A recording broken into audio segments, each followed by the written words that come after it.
School के दिन यार सबकी अपनी अपनी कहानियां होती हैं, पर मेरी कहानी थोड़ी सी अलग है। ये एक बहुत ही अजीब आदत से शुरू होती है, एक टिफिन चैलेंज से, जो मुझे एक ऐसे राज तक ले गया जिसके बारे में मैंने कभी सोचा भी नहीं था। तो जैसा कि मैं बता रहा था, मेरे स्कूल के दिनों में ना मेरी एक बहुत ही अजीब आदत थी। मतलब ऐसी आदत जो शायद ही किसी और की होगी।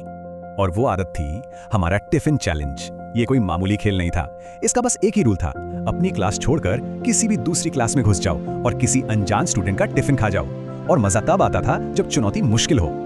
ये मेरा रोज का काम बन गया था। समझ लीजिए एक मिशन, स्कूल के गलियारों में घूमना और हर दिन एक नए टिफिन की तलाश करना।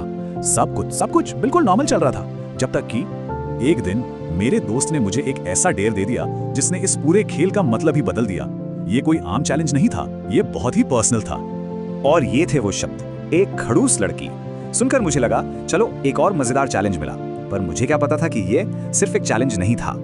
दिव्य, जैसे ही मैंने ये नाम सुना, मेरे दिमाग में जैसे एक भूली हुई याद ताजा हो गई। एक धुंधला सा चेहरा, और यहीं से कहानी का असली राज शुरू हुआ।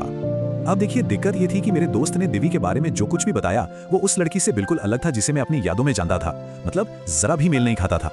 तो मेरे दोस्त के हिसाब से दिव्य वो लड़की थी जिससे सब दूर भागते थे, जिसके बारे में कहा जाता था कि उसमें बहुत एटीट्यूड है। मेरे लिए वो एक मुश्किल टारगेट थी, पर मेरा दिमाग ये मानने को तैयार ही नहीं था।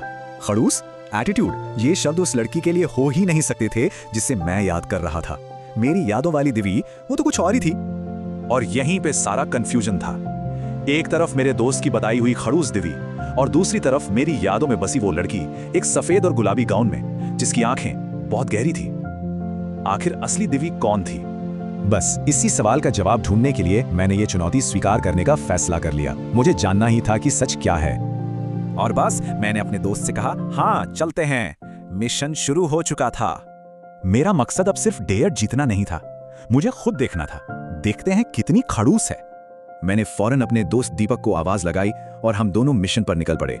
हवा में एक अजीब सी बेचैनी थी, और उससे ज्यादा ये जानने की उत्सुकता कि सच क्या है। और इसी सवाल के साथ हम आज की कहानी को यहीं रोकते हैं। क्या वो सच में एक खड़ूस लड़की है जैसा कि सब कहते हैं, या फिर वो गहरी आंखों वाली लड़की है जो मेरी यादों में कहीं जिंदा है? सच क्या है ये तो हमें अगले हिस्से में ही पता चलेगा।